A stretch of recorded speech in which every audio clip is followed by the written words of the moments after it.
إنا أوحينا إليك كما أوحينا إلى نوح والنبيين من بعده وأوحينا إلى إبراهيم وإسماعيل وإسحاق ويعقوب والأسباط وعيسى وأيوب ويونس وهارون وسليمان وآتينا داود زبورا ورسلا قد قصصناهم عليك من قبل ورسلا لم نقصصهم عليك وكلم الله موسى تكليما رسلا مبشرين ومنذرين لئلا يكون للناس على الله حجة بعد الرسل وكان الله عزيزا حكيما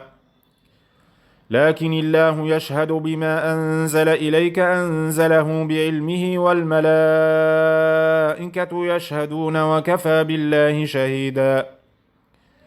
إن الذين كفروا وصدوا عن سبيل الله قد ضلوا ضلالا بعيدا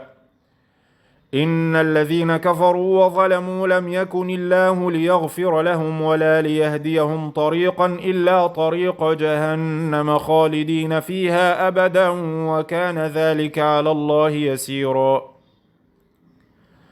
يا أيها الناس قد جاءكم